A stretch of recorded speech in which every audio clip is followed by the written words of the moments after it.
Yeah, we're just going to wait a little bit longer to see if any more people join. But yeah, no, as Manjot said, feel free to introduce yourselves, all of that.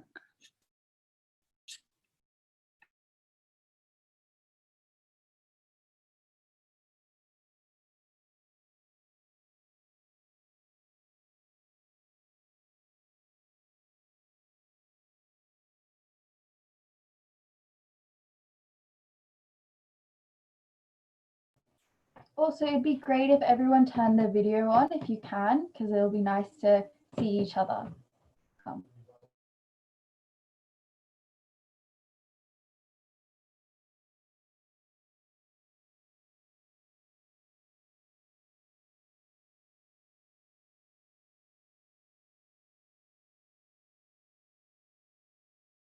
Also, just as another note, so it's going to be live streamed on Facebook so that people can join even if they haven't registered or gotten the Zoom link. So it's live streaming from the CUNCR Facebook page.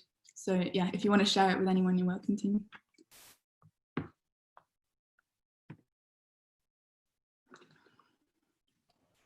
Hi, David. Hi, Anne.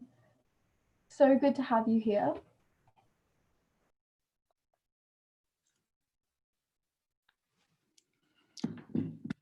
All right, we'll give it just 3 more minutes and then we'll start.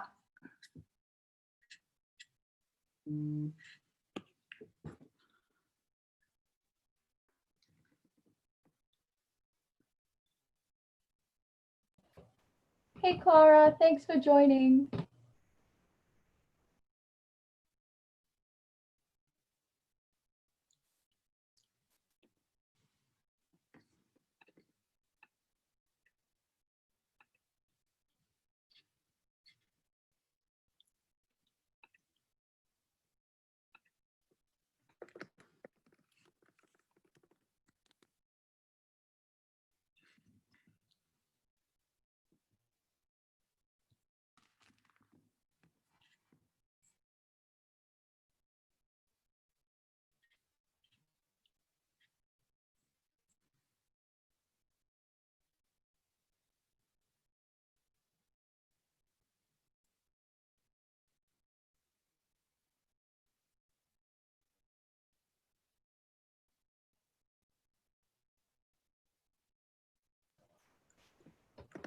Hi, Dr. Bhatti, and hi, Rakshanda. Really awesome to have you guys here. Hey, Fozia, so cool that you're studying environmental engineering. Also, apologies if I mispronounce a name. I am very whitewashed, so feel free to put me in my place.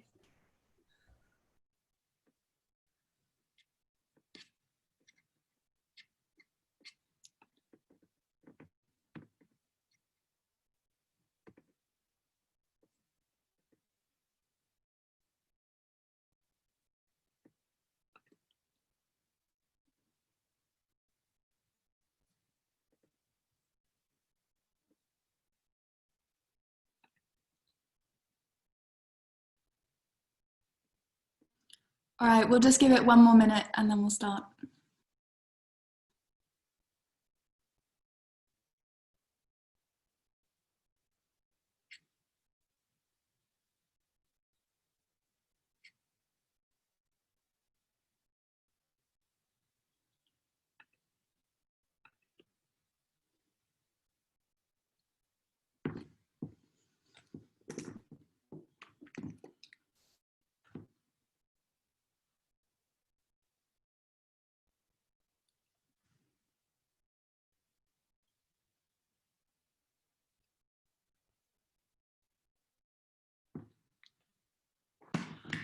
All right, thank you all for connecting today. So this webinar, I'm just going to go over a bit of like the protocols and what to expect, and then we'll start. So first of all, if everyone could please mute yourselves, just so that it doesn't like go over each other. If you have any questions, please put them in the chat and we will answer them. And there will be opportunities where we go into smaller breakout rooms where you'll have opportunities to discuss things. So as we said before as well, feel free to share your experiences, your activism, connect, share your details. This is just as much about empowering you guys as it is about sharing sort of our experiences and our knowledge. So we intend to learn with you and from you. And this is essentially just a condensed version of what might become a longer sort of series of webinars. So yeah, Blanca is going to go over sort of the Youth Climate Ambassador Program and introduce the Center of UN Constitutional Research. Blanca is a Spanish law graduate who specializes in human rights law with an interest in international environmental law and equality and anti-discrimination law. She interned at the Spanish Permanent Mission to the United Nations in Geneva in the Human Rights Department, and she's been working with CUNCR as an associate program manager for the last year. So Blanca, please go ahead. Thank you, Laura. So I'm going to share with you a short presentation about CUNCR, so you can get to know, first of all, a bit more what we are working on. And also, I will introduce you the Youth Climate Ambassador Program, because, well, this is where most of our activities come from. So, can you see the screen? One second. Yes. Perfect. Okay. So, who are we and what are we doing? We are an independent think tank, and we are based in Brussels, in Belgium. And we focus especially, our first mission is to work on the UN reform and UN Charter reform, because the aim that we have is to legitimize global governance to solve global challenges such as the current climate crisis. But of course, we also focus on other kind of global challenges such as nuclear weapons, immigration, etc.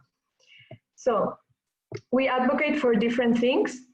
First of all, as I mentioned, the UN reform, which that is enshrined in the Article 109.3 of the UN Charter. We advocate for climate justice. You will later see some of our concrete proposals in this field, in this regard, but mostly through a World People's Parliament. We advocate for a world court with universal jurisdiction. And also we advocate for the promotion of global citizens' rights rather than just national interests. So what exactly do we do? As I mentioned, we advocate but also cooperate with different kind of actors, so both from the public and private sector in order to democratize and improve the global governance. We also provide policy research and recommendations concerning the Charter of the UN and the structure. So here you can see actually, this is the director of the center, and here you can see a meeting with one of the MEPs, which is a member of the European Parliament. Then problem solving. So we provide training and research concerning the UN reform and also the structure of international institutions, which we mostly focus on the United Nations. And we hold every year, which I will explain later a bit deeper, a climate justice summit where we bring together politicians and academics and also now youth activists from all over the world to discuss about solutions on climate governance. So here, both pictures that you can see, they were taken last summer in July during our Climate Justice and Democracy Summit. And yeah, this was in Greece, actually. And finally, our youth climate ambassadors, they also take place in demonstrations and marches all over the world because, as you will see later, they are distributed in all the globe. So they help us to advocate through attending these kind of demonstrations and demanding a more efficient climate democracy. So what is the Climate Justice and Democracy Summit? This is a yearly event that we hold every year. It's this one in 2019, it was the third one. The last one was a little bit special because we introduced the Youth Climate Ambassador Program. It was the first time. And it took place half in Brussels and half in Greece. So it was one whole week and we distributed half and half. So what did we do during that week? We hold lectures that they were delivered by academics and experts in the field of international environmental law, but also politicians who are actually representing the environmental committees in the European Parliament. And we also had workshops, panel discussions, and team building activities especially addressed to the youth activists. So the outcome was an action plan that you will see right now that we called EPIRUS Declaration. In the EPIRUS Declaration, we stated, the Youth Climate Ambassadors stated very concrete actions that they want to actually advocate for and reach high representatives to actually give it awareness and reach change. And so our agenda for the 2020 is mostly spread the message of the EPIRUS Declaration through different activities. So,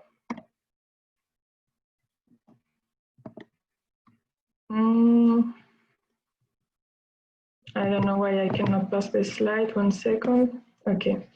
So the Youth Climate Ambassador Program, as I mentioned, the first time that we introduced it was in July 2019. So it's quite recent, now it's gonna be 1 year. But we started with 12 Youth Climate Ambassadors that were sponsored, that we brought them with us to the summit. But since then, this network has been expanding. So right now we calculate that we have around 200 all spread around the globe. And the requirements are actually very simple. You have to be between 18 to 35, but we always accept and introduce some kind of exceptions, because if you're younger, you can also be part of it. And we usually require some kind of experience in environmental activities or in activism. And so the subject that we train our youth climate ambassadors is, of course, climate justice, but we train this through so we want to reach climate justice through the reform of the UN Charter, because we believe that the solution is there, the origin of the problem is there, the fact that the international institution is not democratic enough, and therefore it cannot solve the global challenges that we are facing, like the climate crisis. So we should start from there. And this would be a solution to reach a more efficient climate governance, where actually countries would be all on the same level and prioritize the state interest, the citizens' interest, rather than only the national whole state interest. And so the activities that our youth climate ambassadors take part of is advocacy actions. They also help to develop our action plan. They participate in conferences and also represent UNCR in webinars. So what is the EPIRUS Declaration? First of all, just so you know, here we will send the link in the chat later, but you can actually sign the declaration and help us support it so that it can reach higher representatives. But the proposals that are in the EPIRUS Declaration are these 4. So we demand a UN Parliament, because in case you didn't know, the UN actually doesn't have a legislative power, so it doesn't have like an institution that represents global citizens. So the UN currently mostly represents states, but not the citizens. That's why we think that by including the citizens, we could prioritize their needs. Second, we demand an environmental court that is able to hold environmental crimes accountable, because this doesn't exist right now. And also to include a right to health environment, because the right to health environment as a human right does not exist either yet. So we think that actually it's like a really important need that we should prioritize, especially among international institutions, and it should be included in the UN Charter. And finally, the 4th demand is to uphold the San Francisco Promise that we call. The San Francisco Promise is the promise to hold that review of the United Nations, which should have taken place already in 1955, after 10 years of creating the UN. But actually the permanent 5 countries, which I don't know if you know, but it's UK, USA, China, Russia, and France, they have always postponed it. So it's not on their interest to have this revision, because they would lose power, but we actually advocate for a more democratic and participatory UN. So we actually claim for that UN Charter review. And well, I'm already in the last slide. So yeah, this was my presentation. Here I leave you some information about us in case you want to check. We are on the social media. And yeah, if you have any further questions, you can always drop us an email. Brilliant, thank you. So now what we're going to do is we're going to go into some small breakout rooms. Each breakout room will have a youth climate ambassador in it, and they're going to help you sort of guide a short discussion on biodiversity. And then we'll come back together and have a sort of larger discussion and share what we discussed in the small groups. So Blanca, if you could do the breakout rooms, please. I think we'll only need like 4 or 5.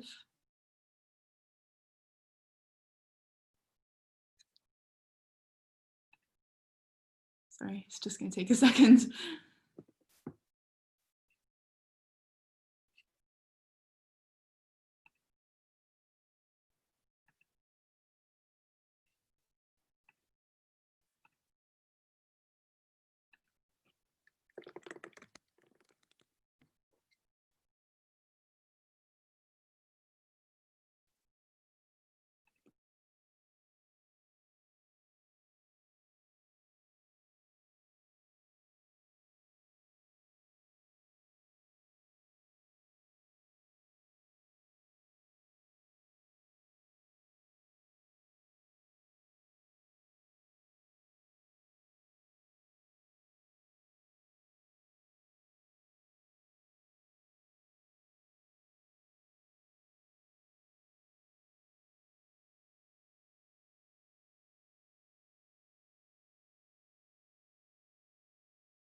Hello, Rafael. If you could please join the breakout room. I assigned you to one of them. You just have to click on the button.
Okay, guys, thank you for the discussion. So we had 5 minutes to discuss what biodiversity means to you. I will pass the floor to Laura, if she's here.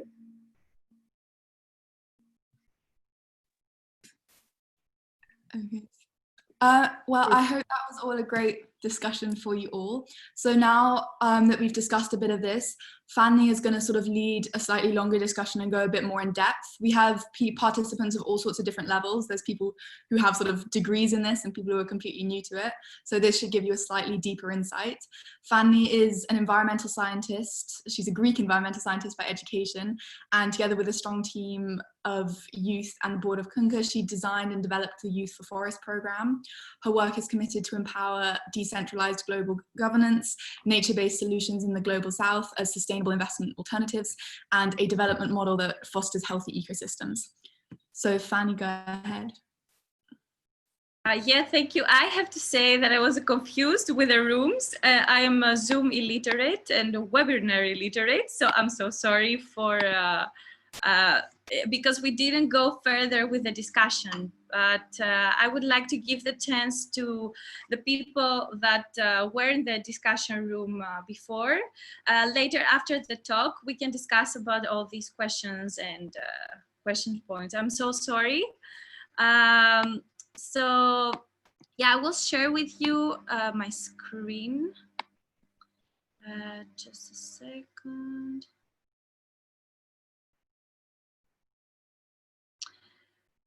With some pictures that I'm really proud of, and they're very connected to my heart. It was my closest experience to wildlife and original biodiversity, and that was in Kenya. It was in 2017.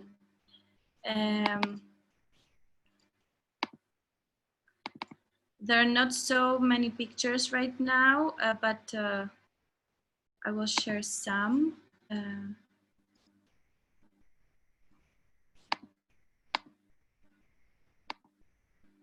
Yeah.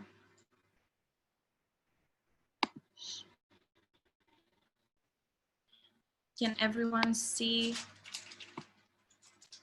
Yes. And can, yeah. So in the shared screen, can you see only the picture or everything that is going on? You can see the picture. Screen? Okay, you can just great. see the lovely elephants.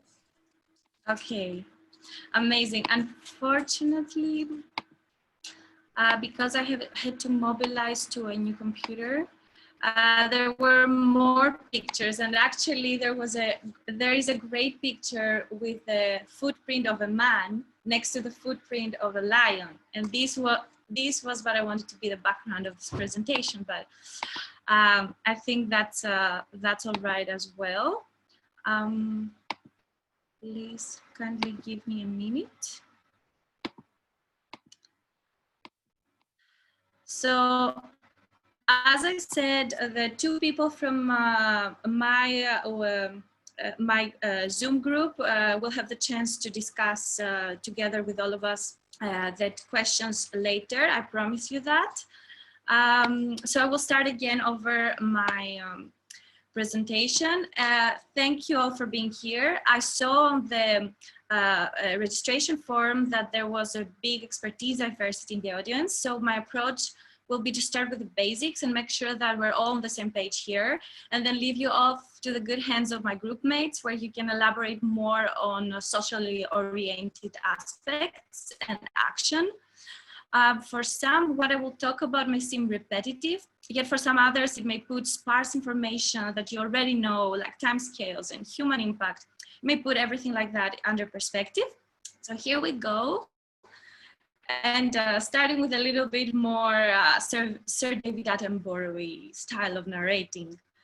So biodiversity is an extraordinary, wisely and intelligently fabricated result of billions of years of biological evolution, adjusted on the one hand on the physics of Earth's climate and geology, and on the other hand on resource management.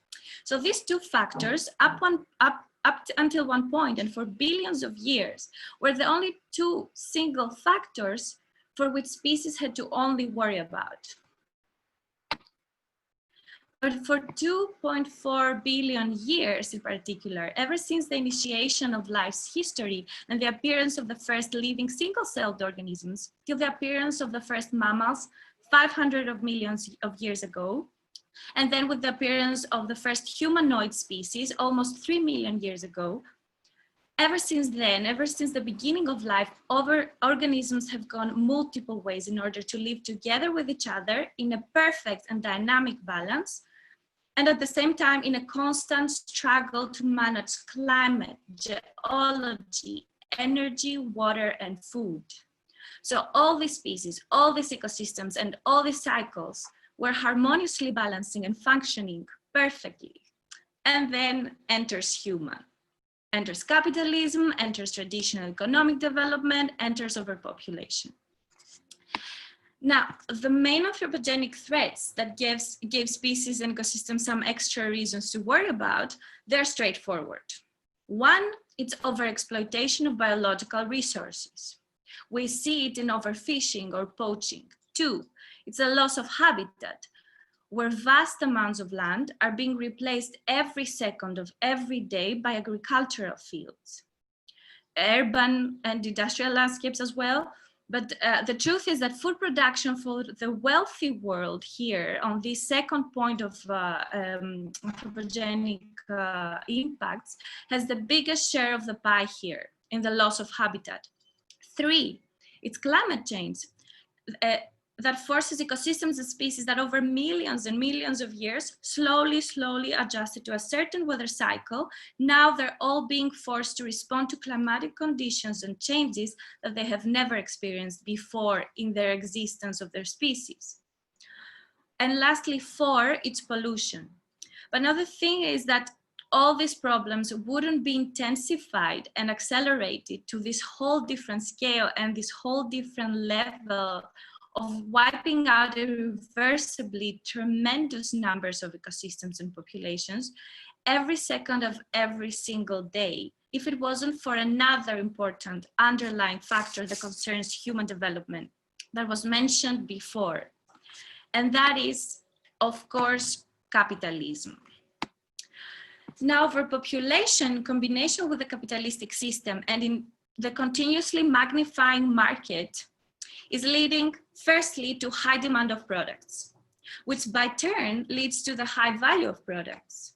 And this industrial model inevitably leads to the increase of natural resource extraction, right? And that by turn gives us more pollution, more habitat and forest loss, and of course, the acceleration of climate change. So what puts biodiversity loss on another perspective is the overpopulation in combination with this capitalistic model that doesn't take into account limited resources.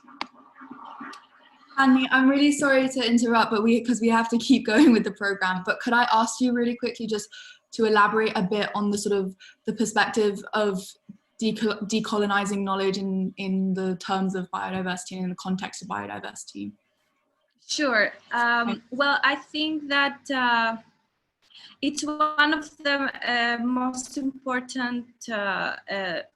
It's actually on the direction to identify the actors and the mechanisms, the important mechanisms that can deliver solutions on this problem that we're facing of wiping out ecosystems, habitats, and species forever, is, apart from finding an economic model, as I started saying, that supports production, well-being, and development based on limited natural resources, it's also decolonizing knowledge and education systems and constitutionalizing indigenous values that are not popular.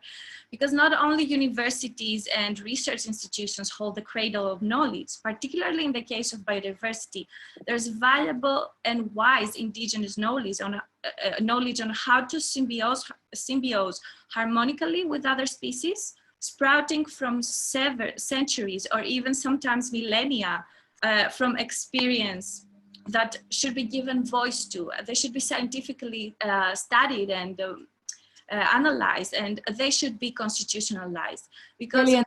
you so in much. my perspective, no, that's the last ending sentence. Indigenous knowledge belongs to the present and the future, and not in the past. All right, thank you so much. Okay, so next we're going to move into a quick meditation that Joyce is going to lead. Joyce is a TEDx lecturer, a social entrepreneur, and she's working on the Water Energy Food Nexus and Transboundary Corporation. She is the founder of several youth-led organizations and initiatives, mainly in Latin America, and she'll also be talking to us later about sort of practical activism and the practical side of organization. Hello, can you hear me actually, guys? Yeah, Yes. we can hear you. Well, and see me. Okay, this is gonna be just 1 minute.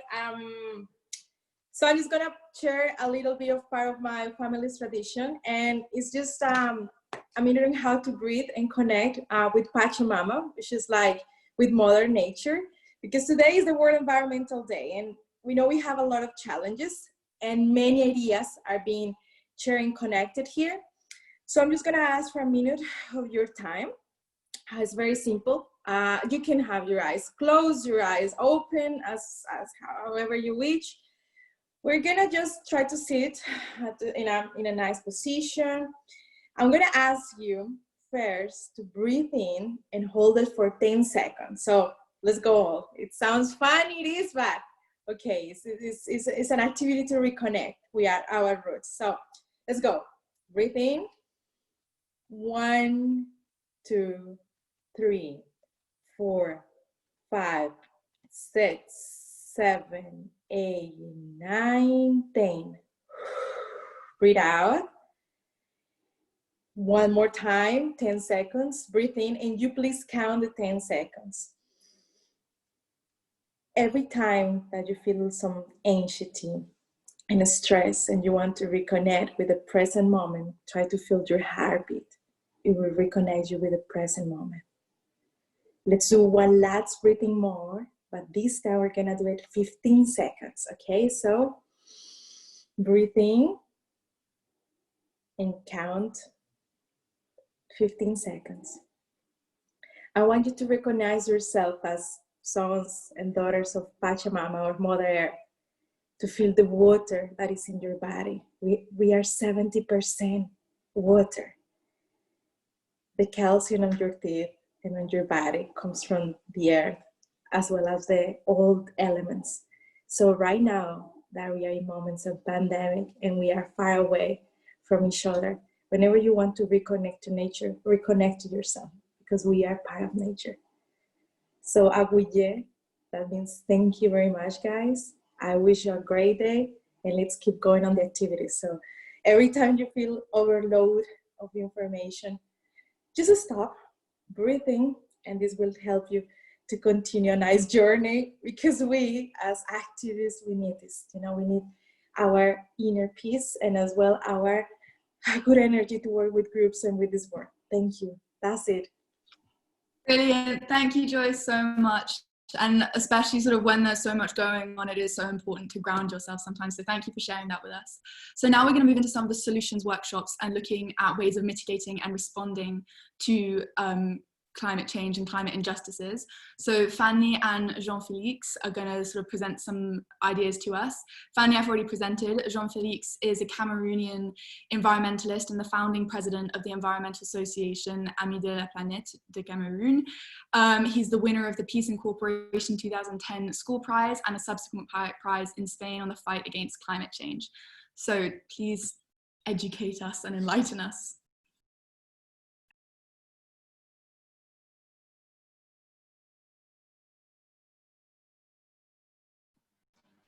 Yes. Sorry, Fanny, do you have to... Sorry?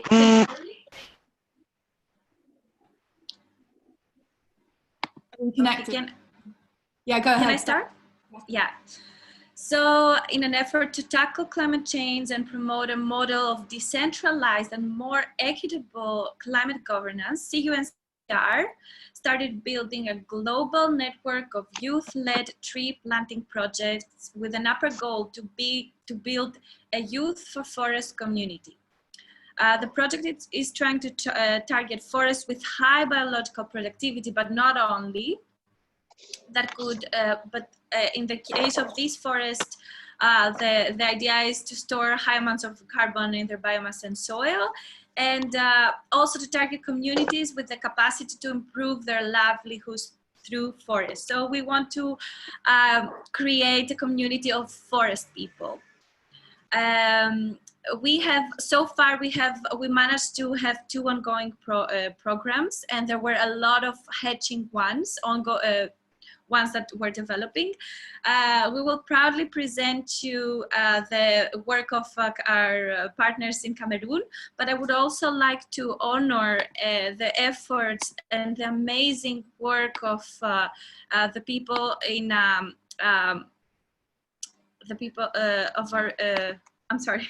of the people in the Gambia and our the Cantora Foundation partnership. So I will share some pictures, and at the same time, Jean-Felix can start talking about their own projects. And then, Jean-Felix, if you don't mind, you can share the pictures after we see the amazing work of our partners with tree planting in the Gambia. So, Jean-Felix, please go ahead. Okay. Good morning, everyone. Ladies and gentlemen, dear panelists, I'm very happy for this good job that we are doing now. I'm talking about the carbon project in Cameroon. I present you the context of this project. The national and international communities are concerned about the progressive degradation of the forest ecosystem due to the demographic preserve and the selective exploitation, like mining of timber. As part of its action related to democracy and climate justice, the United Nations Constitutional Research Center had the idea of offsetting the greenhouse gases emitted by the Young Climate Ambassador at the last summit organized in July in Greece. This project aims to plant 10,000 to 1 million trees in several countries of the world in order to sequester more than 40 tons of carbon. The pilot project took place in Cameroon and more precisely in the municipality of Soa, central region of Cameroon. During this action carried out by the Environmental Association Amis de la Planète, that I am the president, 2,035 trees were planted in collaboration with the administrative authorities, traditional authorities, local organization, school, and volunteer. The carbon offset project aims to build a network of reforestation and ecosystem restoration project to offset emission from the United Nations Constitutional Research Center activities ranging from small project to large regional. Hello? Hi, we can still hear you, but I think the video is Okay, please, okay. I say the United Nations Constitutional Research Center activities ranging from small project to large regional vegetation efforts.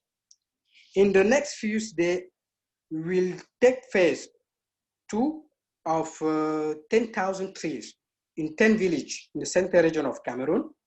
And then we will go to far north of Cameroon or more desert area.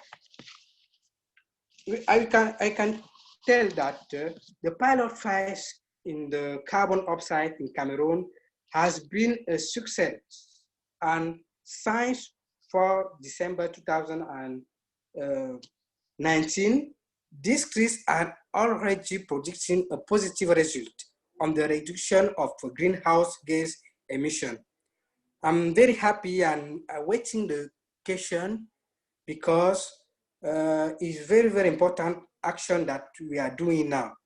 And this action is due by the young of the world, particularly in Cameroon. I finished. Cameroon is one country of Congo Basin, and Cameroon has many work to fight against the problem of the climate change. I can share a picture about our project. The launch is this picture is the picture of the launch of ceremony in the 4th of December 2019. The second image picture, okay, is this picture, this tree.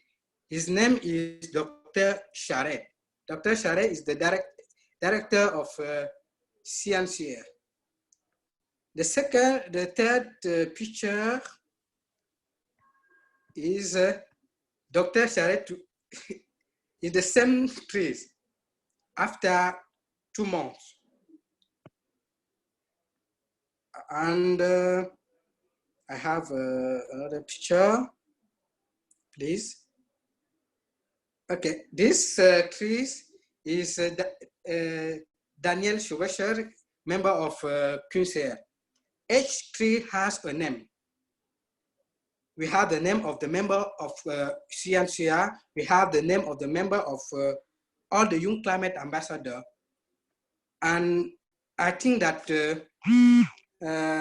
we have, in each year, we will plant more trees because the problem of climate change is a reality.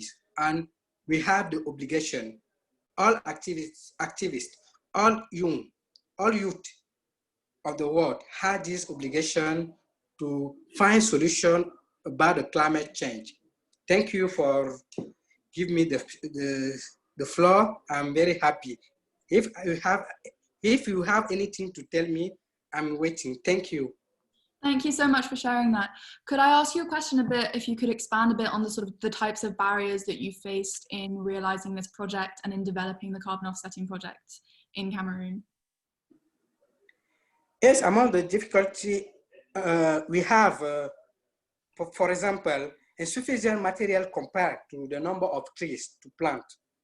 We have insufficient means to provide transportation and refreshment for the volunteer. You know, all the volunteers, we have the student, we have the young organization and the local population. We live in the village, but before the activities, we have the obligation to find one thing to help the population during the activities to take one thing, for example, the food. And we have this problem. This other problem, the lack of first aid sanitary facility for volunteers. For example, we can, during the activities, we can restrict the accident. One member can take one problem, can have, for example, I have one picture, please. During the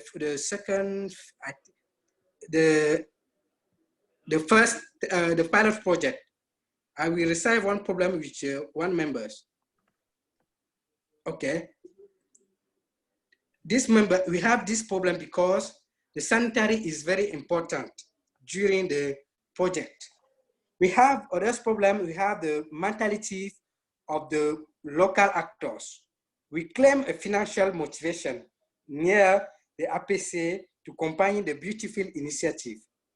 Is very a big problem that we have in Africa, because I cannot speak in Cameroon, but it's the problem of Africa, because people say, we have many, you have the money that your sponsor should give you, but before to do your activities, give her the money.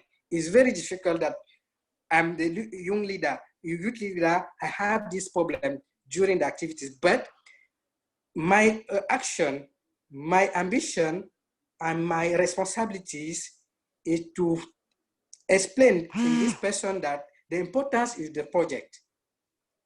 and to motivate this person to come and do the good result. Thank you. Brilliant, thank you so much. So now we're going to look at one of the other solutions, which is youth activism and sort of involvement in youth activism. So Manjot is going to talk for a bit about climate justice, especially in the context of COVID-19 and in the context of movement.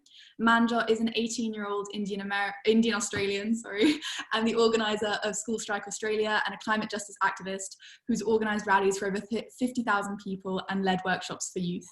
So Manjot, go ahead. Thanks, Laura. I'll just quickly share a presentation. Can everyone see that? Yes. Awesome. So I wanted to talk about the concept of climate justice. Can people put their hands up if they're familiar with that concept before, so I can see where we're at? You can also comment in the chat.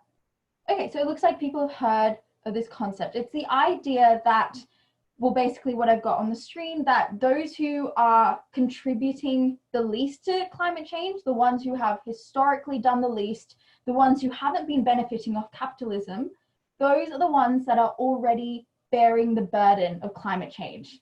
So this includes a lot of developing states, but this also includes minority groups, because the fact is climate change doesn't impact people equally. If you're already disadvantaged, climate change is going to make you more disadvantaged. And so it's easy to think that climate change is this global problem, we're all in it together, but that's not exactly the truth. The fact of the matter is that if you have privilege, we have to stand up and protect minority groups, developing countries, and people who are already disadvantaged because they're already going to be hurt the hardest. So I'll just go through a few examples to flesh this out. Climate injustice looks like this. So it looks like Pacific Islander communities going underwater who don't have the power to reduce their emissions because they're not emitting anything, who don't have the power to move away, and who don't have the resources to build new communities. Climate injustice means that it's not only like states that are being destroyed, it's also culture. Because when you destroy a whole Pacific Island nation, when it goes underwater, you'll never get that culture back. You won't get that community back. Maybe you can move the people, but it's also a destruction of Indigenous people's culture that's been happening for years with colonization. This is another example right here in Australia. So up in the Northern Territory, which is the top part of Australia, Origin, which is a gas company, is threatening to frack the land, which is made up of mostly Indigenous people. The Indigenous people there, they depend on the land for water. They depend on it for food. But fracking, which is a process of extracting gas from the earth, it contaminates that water and it contaminates that food. However, the government is letting this happen because Indigenous people don't have the same resources to stand up and protect their land, which is why, as an activist, my activist group has been standing up for these people. We've been giving them legal resources. We've been putting their voice first, because it's important to know that as a privileged person, it isn't always about speaking up yourself. It's about amplifying the voices of other people. It's easy to make a speech and make a protest and go on a rant about love and equality. It's much harder and much more important to put someone else on that platform who doesn't have it. And that's where climate justice comes into play in activism. I'd also quickly want to connect this to what we're seeing right now with COVID-19. Can people in the chat maybe type in what groups they think are most affected by COVID-19? So type into the chat which minority groups you think are being hurt the most by COVID-19 to kind of see imbalances.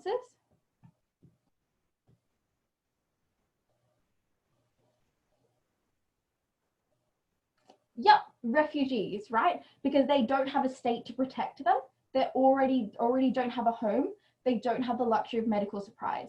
Yes, exactly. Indigenous communities who don't have the same access to medicine, and exactly Black, Indigenous, people of color communities. Spot on. So COVID-19 actually gives us fear because we can see that when a catastrophe happens, minority groups aren't protected. They're being hurt more. We can see that climate change isn't in anyone's radar anymore, and it's an example of what's going to happen. but it also gives us hope because we can see that governments are able to listen to scientists and that we can make rapid changes even when we decide to care. So it's a symbol of what's to come, but it also shows the possibility to change.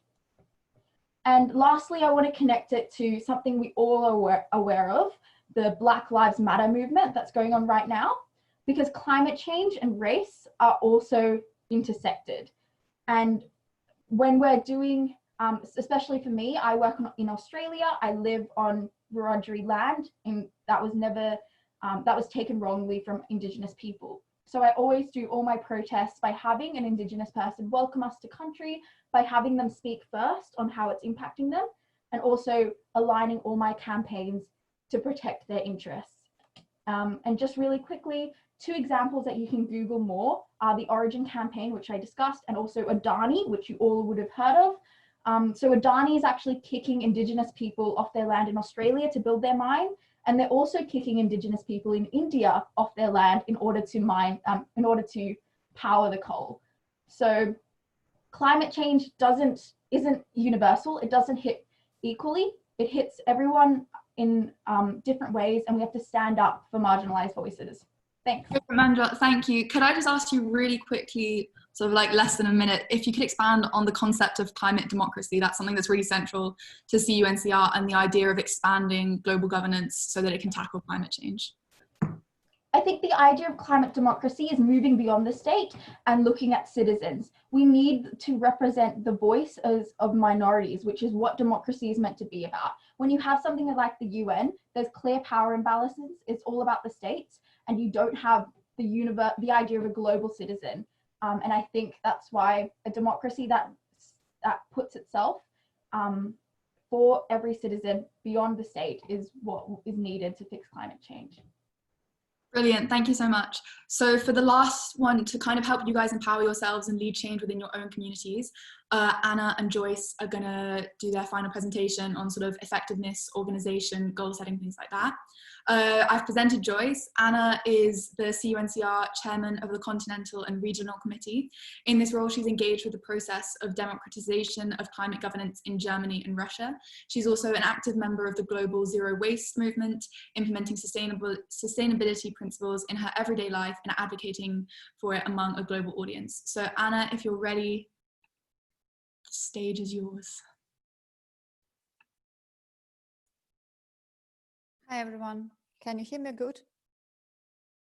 Yes, we can all hear you, thank you. So I will share my screen now and share my presentation with you.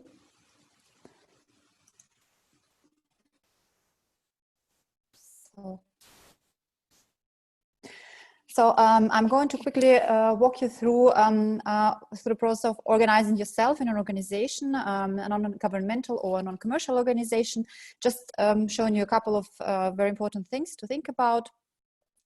I organize them in steps. Step 1 is to organize yourself.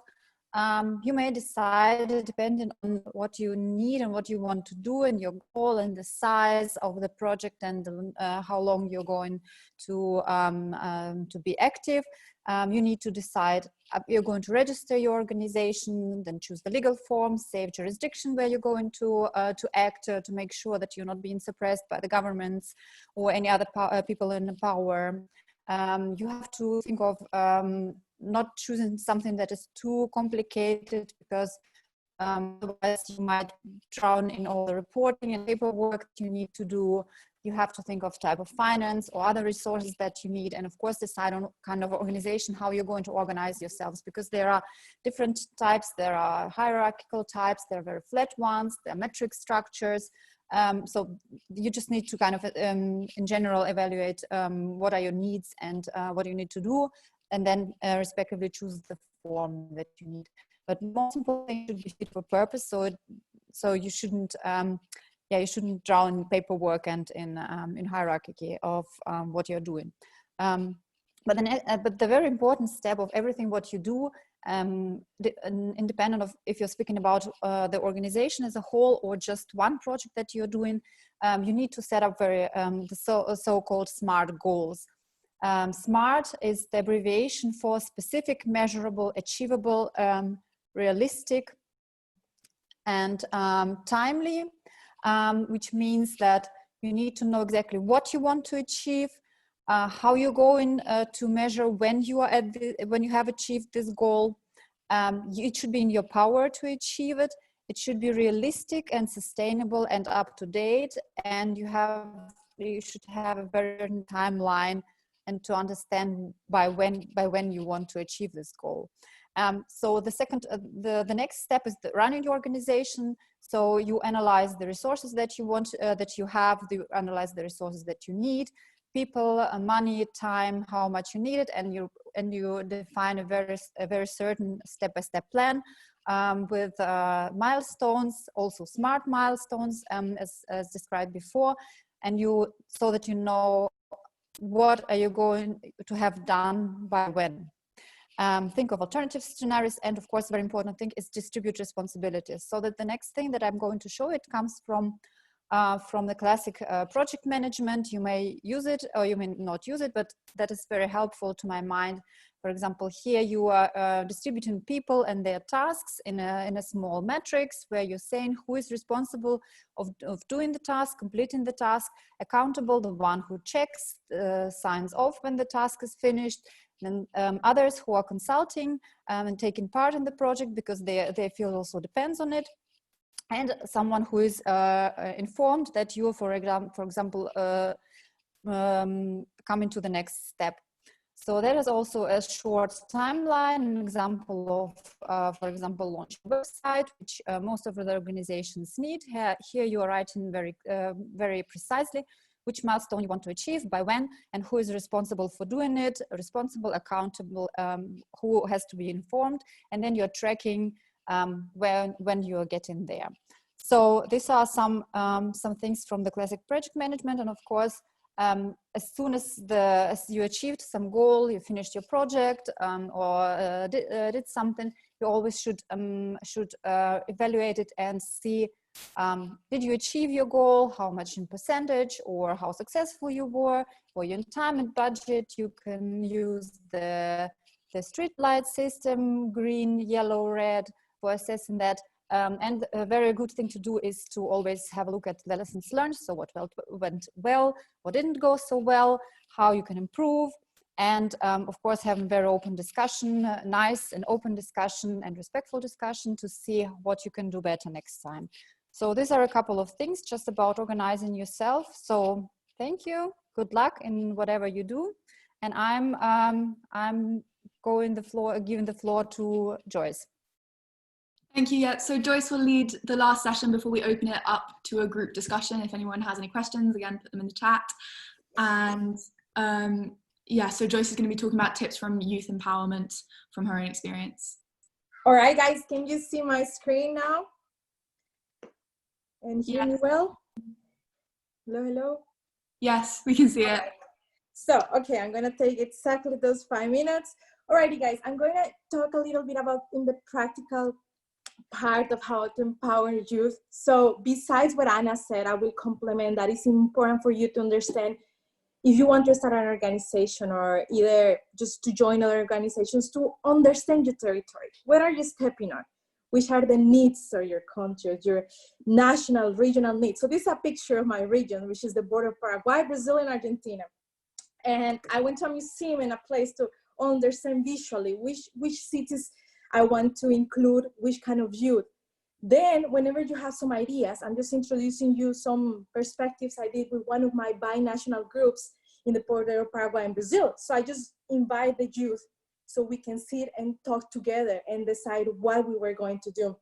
It was interesting, you know, to have partners, but also to include this intergenerational dialogue. So basically we started to think, okay, which ones are our activities? We want to act in climate change, in governance as well, like in the local level, but how can we do it? So we started basically as applying some of the techniques that Anna said, but also as understanding the set of values, you know, and basically on our regional and local needs. We started like thinking also which kind of a sponsors of partners also can include us and can be involved in our perspective. So basically, I just want to show you that whenever your movement will like start growing and you will have also some youth, you will have to consider how to involve with others, because we need to work now more than ever before in networks. So how can we learn from the others? The idea is not to build the wheel nowadays. The idea is to join to the others so we can have the airplane ready and move on exactly during these times. Also, it's important that you have times for formation. I mean, that you study as a group. This is an example that we used to study the biomes and the structures of the Brazilian forest, because we also wanted to talk to local governments. But how can we do it if we, we need the basic knowledge, and especially as climate ambassadors, we need to be very responsible with the source, but also in updated knowledge, right? So also how we can, allow youth to have spaces of participation in events, also to do basic research. So basically what we did is just a simple example. We just create like a document with the demands on youth for the new local administration. We basically on citizenship, sustainability, and youth protagonism. This is some examples of some cities that we were speaking with the local government. We actually got to made it in more than 20 cities in the state of Paraná in Brazil. And based on this experience, we also started involving youth with the local governments, not just saying we need and we request, but also saying how we are gonna help you. It's important also you guys document and register what you're doing. So we even do some research regarding our processes. And I'm just going to show another organization. We were based on volunteering. We have members from 10 or more countries, again in the border. The point is that we were lacking of data, because we wanted to tackle public policies, which are an effective mechanism for local and even national management. So again, we realized that we needed to include more actors and youth as a catalyst power and as a catalyst mechanism of creativity and disruption. We started building and create something that is related to Mata Atlântica. Mata Atlântica is one of the biggest, or was one of the biggest forest kinds in Brazil. And especially we wanted to protect it in our region. So we were training our youth, and we were like creating workshops with national and local experts for us to identify the areas of the forest we wanted to protect. And nowadays we are like, it's going to be approved, this local policy. Also, we have local policies in environmental education. And just to finish here, I want to introduce you to one of the last networks, which is the Paraguayan Youth for Water Network. And especially during these times, guys, that we are away, we decided to keep going with our work. And today and tomorrow and on Sunday, we are having the Youth for Water Forum. Basically, it's an online program, and it's about resilience, innovation in time of crisis. It's open on our Facebook, obviously in Spanish, if you want to give it a try to learn and follow us. So these are some examples from before the pandemic, now after the pandemic, and also how, like as youth, we can make changes. It's not just about going, like activists, yeah, it's important, but we need to put actions and to show that we have a place, not because we are young, but because we know how to make change happen effectively and in an integrative manner. Well, thank you very much. And let me know if you have some questions. I'll be glad to share our experiences. Brilliant. Thank you so much, Joyce.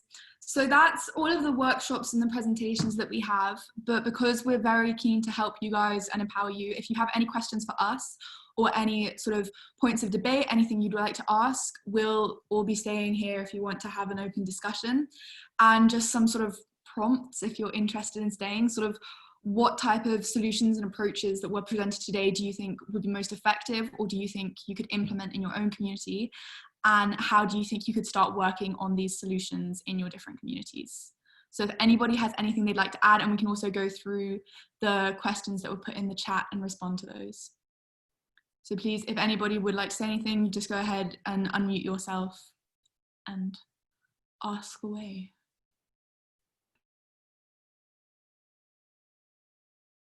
And if there aren't any, then we can look through the questions in the chat.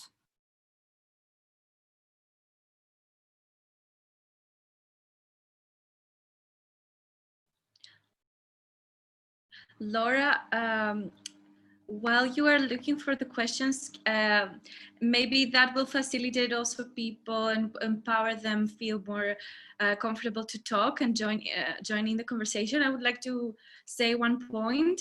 Can I? Of course, go ahead. So I want to say to every one of you that this is where we are. No matter where you're coming from and from which side of the problem you are, this is our world. And we have to look at the full picture straight up in the eyes, understand deeply the problem, and understand our actions from this moment forward.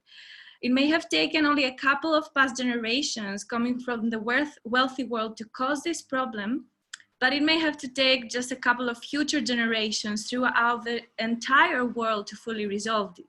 And that's why youth, and particularly this generation, Generation Z, is so important. That's why we, the Youth Climate Ambassadors, are here to create these global communities, because change can start here. So join in and join us, and yeah, please share your thoughts and everything you want to bring in. I would like to ask a quick question, because I feel like there are lots of people in the room who might have knowledge about this.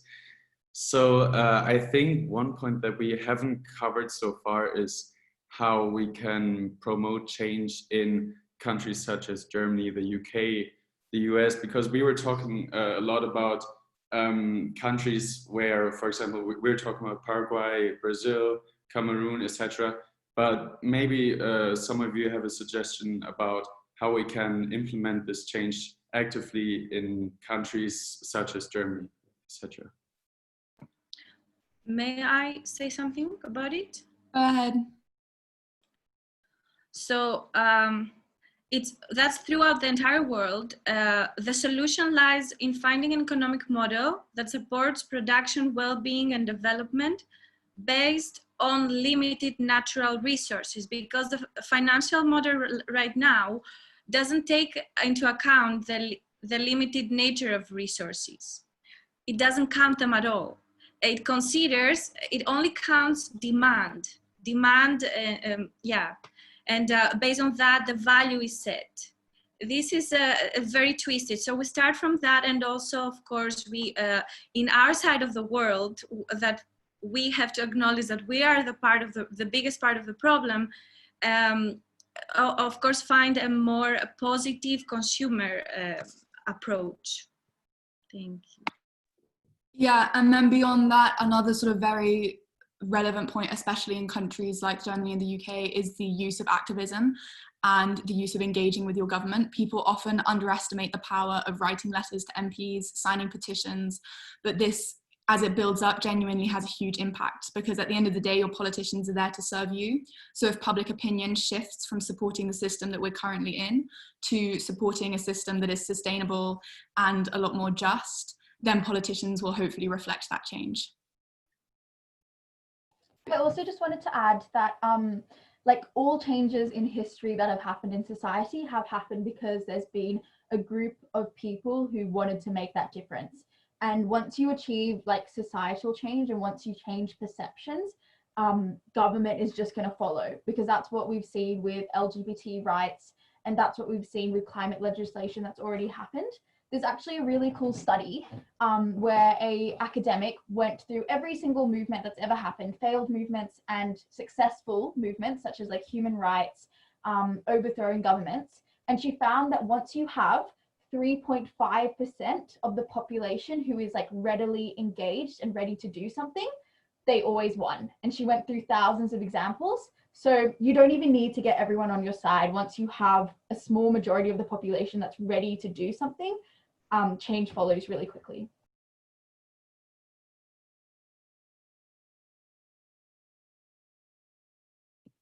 I have another question. Just because you were mentioning it, to kind of link it to the Black Lives Matter thing that's going on, and I agree completely that actually environmentalism is also very much connected to this topic. But I was wondering how you would, like, whether anyone has any thoughts about how to show your support and, in a sense, like give a platform to the Black Lives Matter movement, but at the same time, like keep up the environmentalism thing. Like, I don't know whether it's like, oh, right now maybe we should just be focusing on the Black Lives Matter thing just so it doesn't detract from it, or how would you go about that kind of dynamic of, I don't want to detract from the message and from the importance and from the like urgency, but I still want to continue my environmental activism, if that makes sense. I'm happy to start responding to that, and if anyone wants to jump in. I think one of the big things is recognizing that all of these crises are so fundamentally linked, and it's about prioritizing intersectionality in your activism. So it's not an either or. It's not that you have to focus on one or the other, but it's recognizing that both of them are linked, and therefore sort of one will affect the other. The failure to act on one will then affect the failure to act on the other. So if anyone else wants to add, please go ahead. Yeah, I just add that it's a long-term thing. I definitely agree, like right now in the moment, if you have an environmental platform, use it to speak about the Black Lives Matter movement. Like that's what I've been doing with any organizations I'm involved in. But in like, I guess it's more about in the long term, are you including people of color in your activism at every step? Because that's going to make the difference, not momentarily talking about it. And I definitely agree, it is a hard line between wanting to talk about climate change and not wanting to take up the entire space. So it is a fine balance. If I also may share and complement actually what the girls said, is that yeah, like this movement and this urgency is raised because of stereotypes, because these people don't have a floor. Some groups of people don't have floor, don't have a public image assigned. Their public image is assigned to a certain model, a certain image that we have in our head. So I'd say promote Black activists on climate. Give them space to talk, listen to them, don't talk yourself about them. Give them the space to break the stereotypes and start assigning their identity with everything that they're already being working on. It's just that a common opinion don't know about it. If I have explained my thoughts correctly. Also, I think if I may say something, one point about that is also that if one movement such as the Black Lives Matter movement actually shows success in which way that will happen, we don't know yet. If it's through the activism or if it's in the end through actually a change in the in society. But I think that once a small part of society changes their opinion about such like a deeply rooted issue such as racism or climate justice, then other issues that are also not that popular in this very moment will follow. So I think it's a chain reaction, and giving up on one movement doesn't mean that we should give up on all of them. Like if one movement will succeed, then all the others will as well. I just also want to add a point, David, to support what you're saying, is that in accordance with social sciences, actually 3% of the population is enough for a change. So if one idea has 3% of the population who are supporting it, and therefore if you just look at the youth and you make sure that Fridays for Future get bigger and really have a political voice, that other movements join, that we have that we're acting in joint effort, then you will see that we overcome the 3% even globally, not only nationally. So and especially youth, the young people, that the future belongs to us. So we are going to make this change anyway. And so that's something that we should just continue doing and try to attract as many people. As also going back to David, your question from beforehand, there are those conferences, the LCOI and COI and all of them, where you can participate. You can attract as many people as you can. There are local initiatives. You can write letters. I mean, your consumers, Laura also was talking about it. Just not stay away and just watch, because then actually, if you don't do anything, you know, the definition of crime is to basically commit crime or do nothing when someone else commits a crime, because then you join in the one who is committing the crime. That's a legal definition, actually, or the legal science of the crime. So we shouldn't become the criminals. So we should just take action, and that's the most important thing. Brilliant, thank you. If anyone has any more questions, please don't hesitate to ask. If there aren't any more, you can always email us as well and reach out on social media. The CUNCR has an Instagram page, a Twitter page, Facebook page. Go ahead and follow it, and you can always reach out to us. And if you're interested in more resources to learn more, we're happy to share book recommendations, articles, podcasts. There is a lot of content, especially recently, that is being produced on effective, inclusive, and sort of just activism and climate justice. So are there any more questions? Yes, Laura, can I would like to give a floor to Raphael and Rakshanda. I'm sorry if I'm not pronouncing Rakshanda, to talk about biodiversity and what that means to them. So should we move to a private room again, or should they share? Should we ask them to share here their opinion? How? I think what we can do is essentially, yeah, everyone who wants to stay, go ahead and we can continue the discussion. But if you don't want to, thank you so much for coming. And yeah, please reach out on social media. You can email us if you have any questions. And we're so happy that you all joined the conversation today. It's been a really great experience. So thank you, everyone. And anyone who wants to stay and continue the discussion, you are more than welcome. We are all very happy to talk about this. So yeah, go ahead if Rakshanda wants to take the floor. Yeah, of course, go ahead and share it in the chat. We'll all be listening.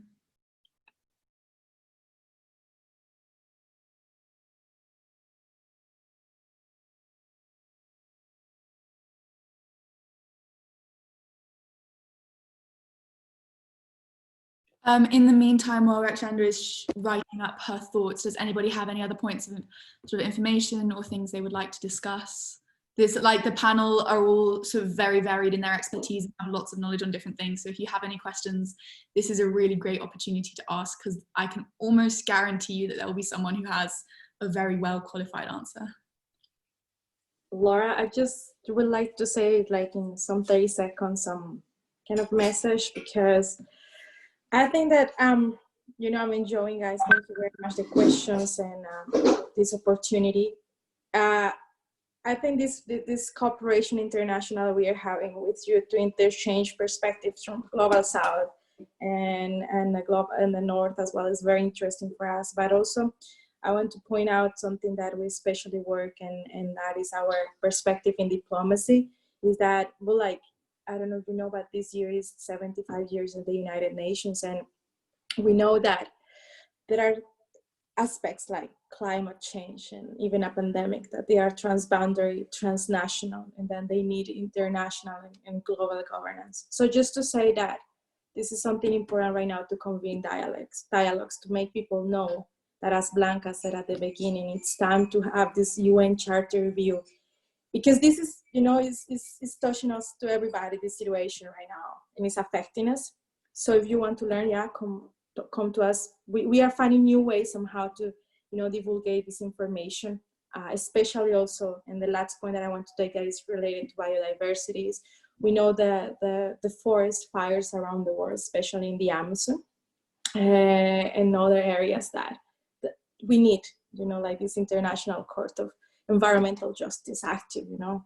And we saw even the accident of, you know, like at Russia as well, that we have oil issues and stuff. This is a dynamic planet. Pachamama is a dynamic planet. So if you pollute in one point, you will reach the other point. So basically is that, just be aware on collective intelligence, on how your actions will impact others. Thank you. Thank you so much. Rakshanda has shared the opinion in the chat, so if you would like to read it, go ahead. And also if you want to share any comments in the chat as well, go ahead. And a bit just to respond to Joyce, I think one of the things that we've seen, especially in the climate of COVID has been a huge shock to the system that we live in. And it's exposed that there are communities that are unprotected and there are communities that are not being protected in the way that they should by their states. And I think this can either be a huge turning point in saying that we'll commit to protecting these communities, uplifting these communities and amplifying their voices, or we can go back to where we were before and continue on this path, which is essentially a sort of suicidal system. The more we invest in it, the more it sort of brings us closer to destruction. So I think that's definitely a very great point. Thank you, Joyce, for sharing. And yeah, if there's anything else, please continue to chat, ask questions. And if you want to share contact details with each other so that you can keep in touch, go ahead and do that as well.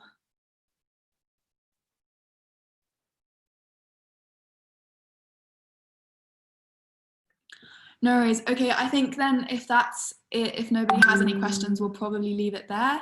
Thank you all for joining. It's been great talking to you, and you'll have some really interesting perspectives, and the breakout rooms as well, especially had some really interesting discussions.